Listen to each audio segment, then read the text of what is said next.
जय हिंद दोस्तों, भारत माता की जय।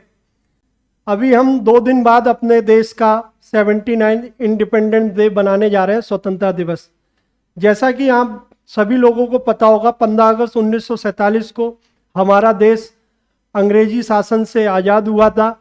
ये देश सभी भारतवासियों के लिए बहुत ही हर्ष उल्लास एवं साहस का दिन है। इसी दिन हमारे महान क्रांतिकारियों द्वारा 15 अगस्त 1947 को ये देश आज़ाद कराया गया था। एक बार मैं उन सभी स्वतंत्रता संग्राम सेनानियों को अपना नमन करता हूं और बार बार नमन करता रहूँगा कि आज का दिन उन सभी महान क्रांतिकारियों के कारण हम सब लोगों को देखने को मिला है। मैं आज अपने कुछ विचार आप लोगों के सामने रखना चाहता हूं कि 15 अगस्त 1947 और 15 अगस्त 2025 में भारत किस मुकाम से उठकर किस मुकाम पर आ खड़ा हुआ है। 15 अगस्त 1947 को हमारी राजनीतिक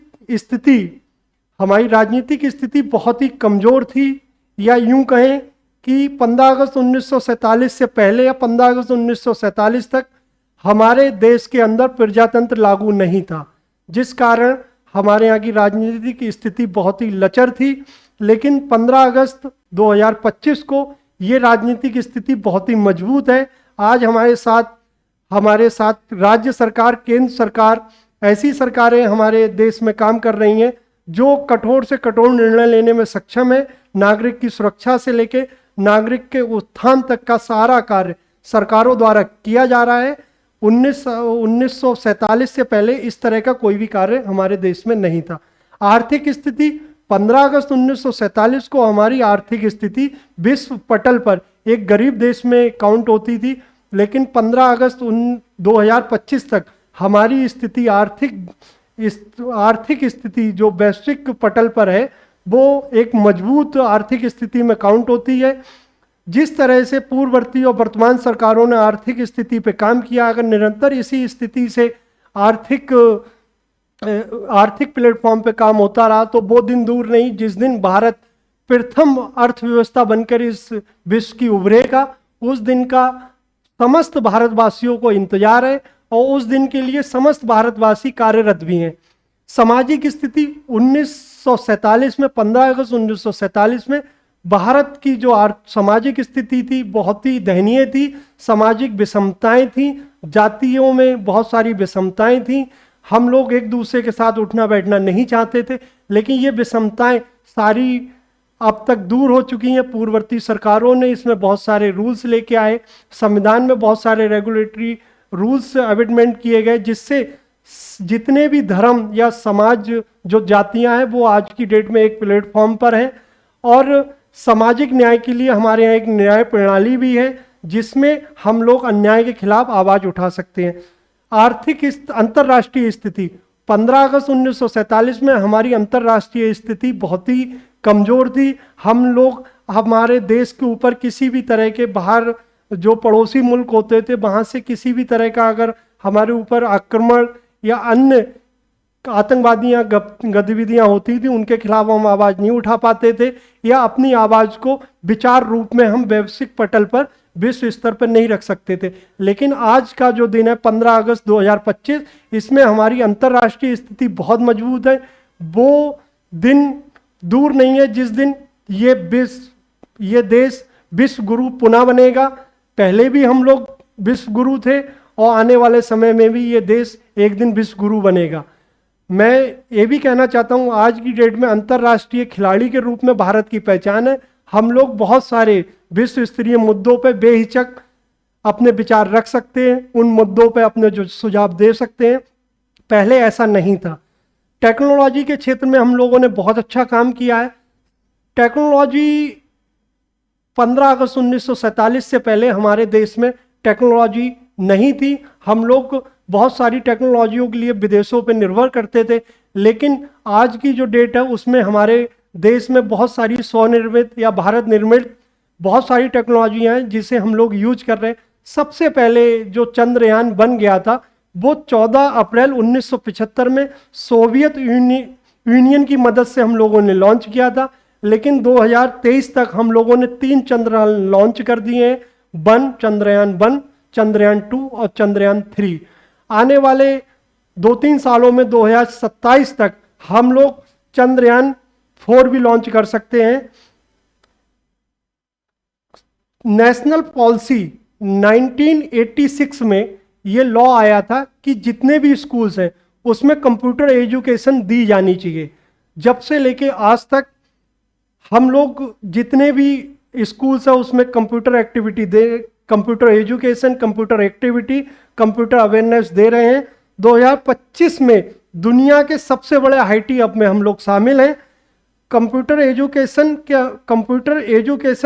स्टार्टिंग के अनुसार 2024 में 50 लाख से ज़्यादा सॉफ्टवेयर प्रोफेशनल हम लोगों के पास हैं। आने वाले समय में $250 अरब का आईटी, ये 2023 का मैं आंकड़ा बता रहा हूँ, $250 अरब आईटी एक्सपोर्ट का हमारे पास बिजनेस है। ये बिजनेस आने वाले समय में निरंतर और बढ़ेगा। ये हमारा लक्ष्य $1000 अरब तक हम लोग इसे ले जाने का लक्ष्य है हम लोगों का। 15 अगस्त 1995 में BSL विदेश संचार निगम लिमिटेड द्वारा पहली बार इस देश के अंदर इंटरनेट की शुरुआत की गई थी, 15 अगस्त 1995 के द्वारा। उस टाइम हमारे इंटरनेट की स्पीड ओनली 9.6 kbps की थी, kbps की स्पीड थी 9.6। लेकिन ट्राई के अनुसार 2025 में लगभग 100 करोड़ लोग हमारे पास इंटरनेट यूजर्स हैं। इंटरनेट यूजर्स की संख्या हमारे पास 100 करोड़ है।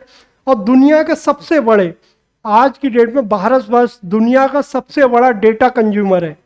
यह बहुत ही हर्ष की बात है कि जितना डेटा दुनिया में भारत में यूज होता है, इतना डेटा किसी भी देश में नहीं यूज होता है। सबसे बड़े डेटा कंज्यूमर है और आने वाले समय में ये डेटा और भी बढ़ सकता है।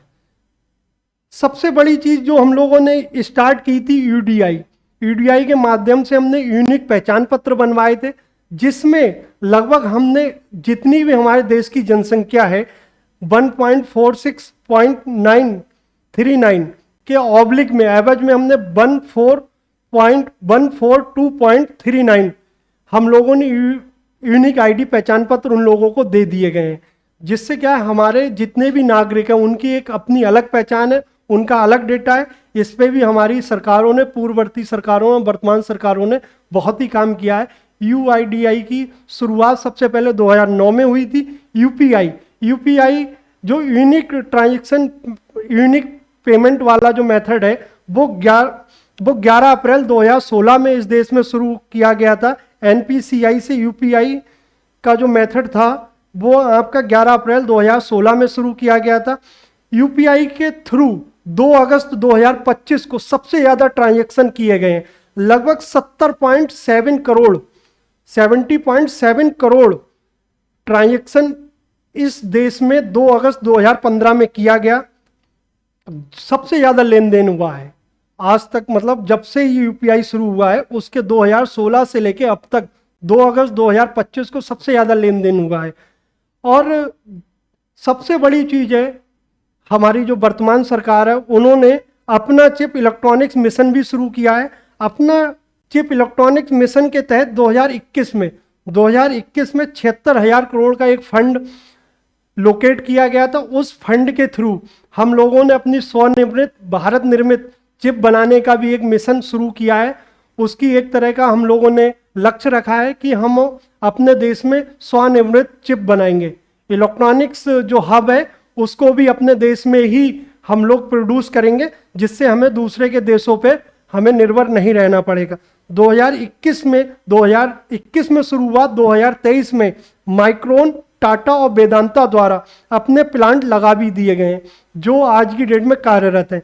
$38 अरब का हम लोगों ने 2023 तक चिप सेमीकंडक्टर का हम लोगों ने ये सारा प्रोड्यूसिंग जो हमारा एक फाइनेंस स्तर है हम लोगों ने इतना उससे एक्सपोर्ट भी किया। 38 अरब का था। 2024 और 25 में ये हमारा टारगेट पहुंच गया था 45 से 50 अरब डॉलर तक का। और 2030 तक हमारा लक्ष्य है कि हम इसे $100 से लेके 100 अरब डॉलर से लेके 100 अरब डॉलर तक कर दें, जिसके लिए वर्तमान सरकार के जो कार्यरत मंत्री, प्रधानमंत्री काफ़ी लगनशीलता दिखा रहे हैं और ये लक्ष्य हम 2030 तक अवश्य पालेंगे। हम लोगों ने 5G की शुरुआत कर दी गई है। हमारे देश के सभी ग्रामीण एवं शहरी इलाकों में 5G की सुविधा दी जाने लगी है। 6G की शुरुआत हम जल्दी ही शुरू करेंगे। दुनिया का तीसरा सबसे बड़ा स्टार्टअप देश हमारा आज की डेट में भारत है। हम लोगों ने 1.59 लाख स्टार्टअप इस देश को दिए हैं। इसमें हमारी वर्तमान सरकार का बहुत बड़ा योगदान है। उन्होंने स्टार्टअप के लिए नई नई पॉलिसियां लेके आए। उन स्टार्टअप के तहत हमारे युवाओं को रोजगार मिला। उन रोजगारों के माध्यम से हम लोगों की जो बेरोजगारी दर है वो भी घटी है। उनसे रोजगार भी उत्पन्न हुए हैं। 1.59 लाख स्टार्टअप इस देश में शुरू हो चुके हैं। और जो सबसे अच्छा, जो साइंस के लिए या मैं कहूँ हॉस्पिटलिटी के लिए, हॉस्पिटल सेक्टर में हम लोगों ने DNA जिनोम प्रोजेक्ट की भी शुरुआत की है। उसके तहत 2024 में 10,000 से ज़्यादा जिनोम सिंथेसिस कर लिया गया है। जिनोम एक तरह का ऐसा डाटा होता है बॉडी के अंदर जीन्स के, जो जीन्स का सारा डेटा उसी के अंदर होता है, उसे जिनोम बोलते हैं। उसके तहत हमारे यहाँ डायबिटिक पेशेंट, कैंसर या जो अन्य बीमारियां हैं, जैसे जो जेनेटिक बीमारियां होती, उनके खिलाफ या उनसे लड़ने के लिए जो हम वैक्सीनेशन या जो दवाइयां, मेडिसिन प्रोड्यूस कर रहे हैं, उनमें हमें बहुत मदद मिलेगी जिनोम योजना के अंतर्गत। सबसे बड़ी चीज़ ये है, मुझे आज खुशी भी है कि मैं 15 अगस्त 2025 में खड़ा हूँ और आप लोगों के सामने अपने विचार रख रहा हूँ। लेकिन दुख इस बात का है कि हमने 15 अगस्त 1947 से आते आते 15 अगस्त 2025 तक हम लोगों ने बहुत खोया भी है। हमने अपने देश के मशहूर बिजनेस उद्योगपति कहूँ या इस देश के लिए भामाशाह, रतन टाटा जैसे लोग खोए हैं, अब्दुल कलाम मिसाइल मैन जैसे लोग खोए हैं, अटल बिहारी वाजपेयी जैसे एक बहुत ही शक्तिशाली प्रधानमंत्री खोए। और सबसे दुख मुझे इस बात का है कि जिस तरह से हम लोग चल रहे थे 1947 से पहले, जो हमारे देश में जो हमारी संस्कृति थी, मैं आप लोगों के माध्यम से एक चीज़ और कहना चाहूँगा कि जो संस्कृति थी, उस संस्कृति को संजोए रहने का काम आप सब लोगों का है। क्योंकि हमारी भारतीय संस्कृति को पूरा विदेश प्यार करता है। सब लोग इस संस्कृति को अपनाना चाहते हैं, लेकिन दुर्भाग्य ये है कि हम लोग इस संस्कृति को दूर जाना चाह रहे हैं। हम लोग आज की डेट में वैश्विक संस्कृति को अपना रहे हैं, जो कि आपके आने वाले कल को अंधकार में लेके जाएगी।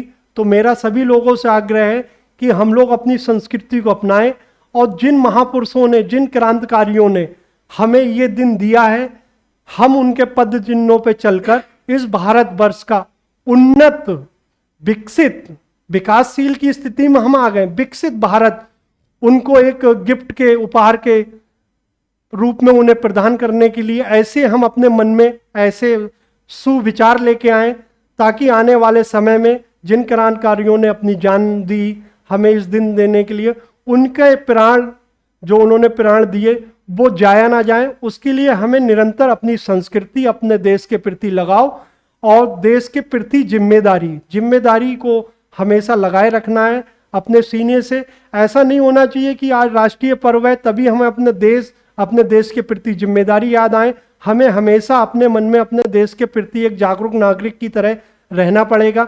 हम अपने अलग अलग कार्य क्षेत्रों में हो सकते हैं, किसान खेती करता है, बिजनेसमैन बिजनेस करता है, कुछ लोग नौकरियां करते हैं, लेकिन वो आपकी आर्थिक स्थिति के लिए, आपके परिवार नियोजन के लिए। लेकिन ये जो देश है जहाँ पैदा हुए, वो भी आपकी जिम्मेदारी है। उसे स्वच्छ, उसे समृद्ध, उसे अखंड बनाना आपकी पूरी जिम्मेदारी है, आपका प्रथम कर्तव्य है। जिस देश में, जिस समाज में रह रहे हैं, उस समाज में किसी भी तरह की गंदगी ना फैले। मैं आपको एक लास्ट संवाद करना चाहता हूं कि क्या खोया क्या पाया, क्या खोया क्या पाया, इस जिंदगी में सभी का हिसाब लगाऊं। क्या खोया क्या पाया, इस जिंदगी में सभी का हिसाब लगाऊं। खाली हाथ हूं अंत में। कहने का आशय यह है कि अगर मैं क्या खोया क्या पाया का सारा हिसाब लगाऊं, हमने बहुत अच्छी चीजें खो भी दी और बहुत अच्छी चीजें पा भी ली, लेकिन अंत में मैं खाली हाथ हूं। तो ऐसा ना हो कि अंत में आप खाली हाथ हो। आधुनिकता के आधुनिकता के युग में हम अपनी संस्कृति को भूल जाएं, अपने देश को भूल जाएं। ऐसा आप बिल्कुल भी ना करें, कदापि ना करें। जय हिंद, जय भारत।